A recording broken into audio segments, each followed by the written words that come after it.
Hello, hello. This is Simone with week 13 of Project Life 2018, and I'm trying to catch up a little bit because I know that I won't be able to film a lot in July and June. Maybe in June, depending on how much screen time I give my kids. But I'm definitely not going to be able to film a lot in July because we get visitors. And so I really want to get them the weeks in the books that I already have printed and that are um, there to create, so that when the summer is over and my kids go back to school, that I then can focus on the weeks of summer. I repeat this every week, but if you're new to my channel and if you're watching this video for the very first time, I think it's important to know that I combined all of my cards, all of my kits from all the manufacturers. I'm combining rounded corners and squared corners, and I am actually pre-picking my cards. I think picking cards is I like picking the cards, but it's still the most time-consuming part of Project Life for me. So doing this every week is kind of the hurdle that keeps me from creating. And so what I did was I sat down with all the weeks that I had already printed several weeks ago, and then I spread the photos out, looked at them, and pulled cards for all the weeks. And now I sometimes have more than just one card for each pocket because I didn't want to stifle my creativity. I wanted to spark it, to make it more fun for me. And so instead of like deciding all the things ahead, I'm often adding a selection of cards, or when I'm not really able to decide, I'm just going to wait until I'm actually creating the spread, because sometimes the embellishment that I have will dictate what kind of card I use, or just the creative mood that I'm in right now. So I had just received the June Stories by the Month kit from Ali Edwards, and I saw this card that says, I want to do more things that keep me or make me put down my phone. And I loved it. And it worked really, really well with this photo of my husband and my youngest son when we went to go bouldering in a state park nearby. Because even though I'm not climbing right now because I'm still recovering from my knee injury, I'm not using my phone when I'm out there. First of all, there is no service, and second of all, it's just so beautiful there. But now comes the big but. I have to laugh because it's two words, the big but. What was the problem with this card was that it was so dark. So I decided to use the Pinkfresh Studio packaging. It is a gray diagonally striped card. I just cut it down to a 4x6 and then cut the cards and the photo that was also quite dark down a little bit so that it wouldn't be as dark. I'm not really sure if I succeeded in this that much, but I really liked how this whole spread turned out, and it's not standing out as much anymore once I'm done decorating. So I'm thinking about what I'm going to do, and I'm not feeling it yet. And I don't know what happened, but I cut down my photo way too small. I wanted it to fit right into the frame that is on this card, but somehow I must have not realized that this wasn't the mark that I made, and so it's too short. Oh well, bummer. So yeah, that's the problem with pre-picking the cards. Sometimes I'm not feeling them anymore, But I'm not going to go into my stash of cards and picking others because it's just so convenient to pull them out and use them just as it is and make it work. And as you will see in the end, I think I totally succeeded with the quest to make the cards work. I really love those hand-lettered words and phrases. One says good morning, one says fantastic. That came a long time ago in a collection from Marie-Pierre Capistran for Pretty Little Studio, but they're too big. I shouldn't have them in my Project Live box because they're just too big. But what really worked absolutely well were these die cuts, actually flags, which surprises me because I'm not a banner flag person, that came in the, now what's this month? May Coco Daisy memory keeping kits. They have this bold alphabet on them. They looked so well and so nice on this spread that I totally used most of them.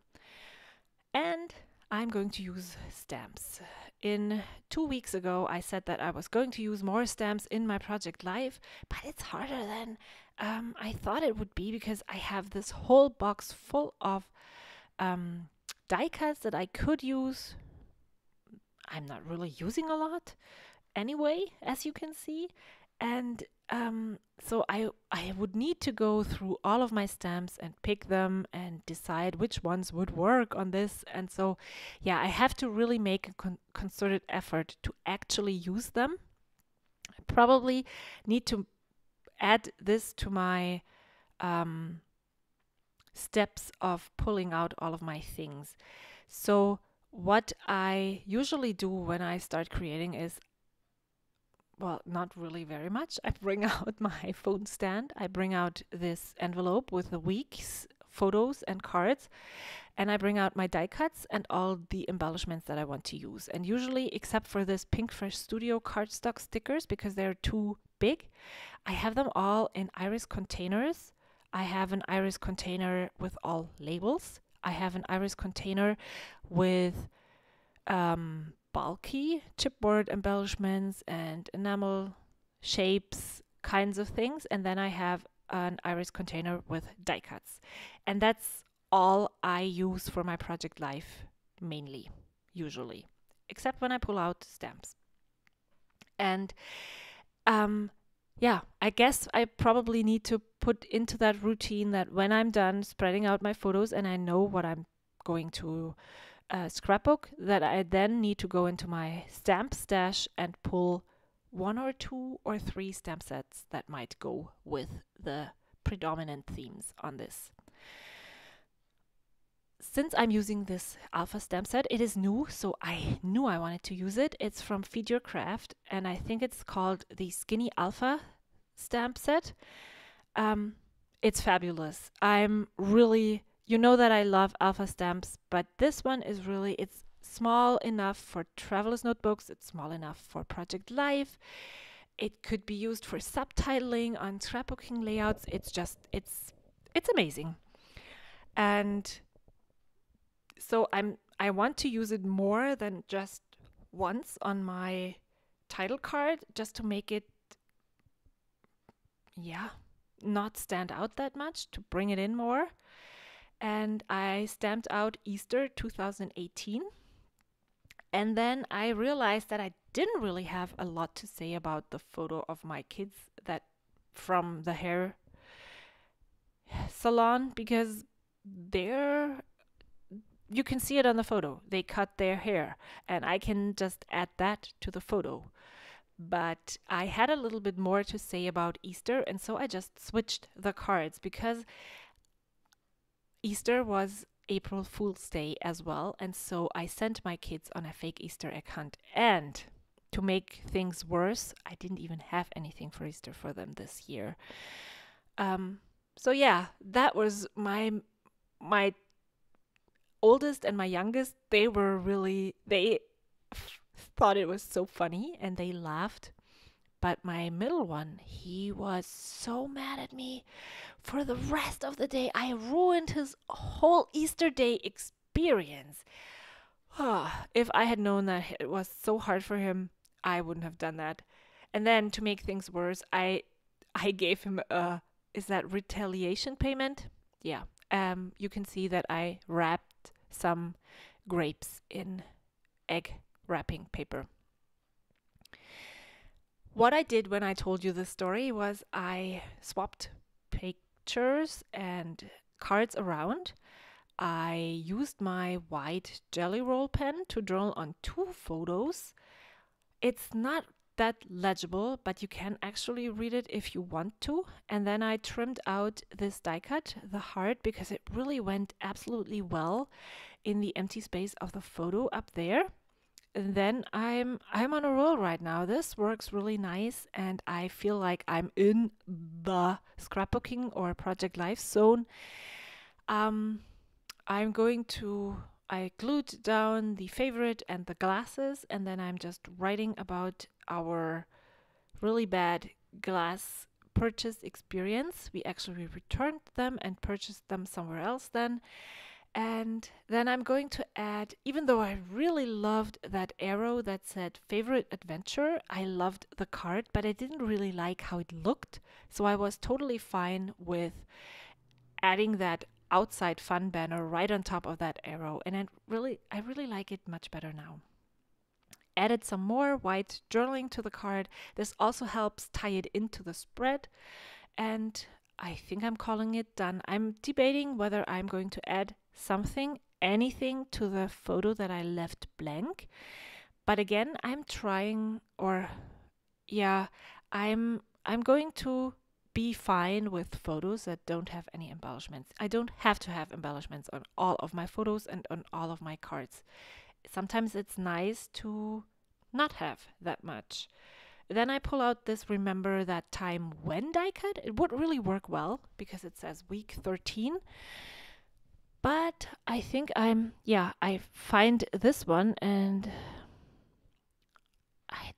unfortunately I can't read. It says maybe Life in Pictures. I like that it is a similar shape to the label there. And then I'm just going through, and one says Spring Stories. So I'm adding this one here, and I'm just like adding them up from the bottom to the top, making kind of like a pile of things on top of each other. And that's okay. The cards fits in better now than before. It was very, very plain before, and my spread turned out not to be plain anymore. So that was my concern with this card, and that's why I really like how this turned out in the end. It fits in nicer. It might not be the most amazing title card ever, but that's not what I'm striving for. And I'm calling this layout done. Here is a photo of the finished spread. Thank you so much for watching. There are more Project Life process videos on screen right now if you want to keep watching. I really love doing this. You should try it too, definitely. Don't forget to subscribe to my channel if you haven't already, and I will see you next time. Until then, bye.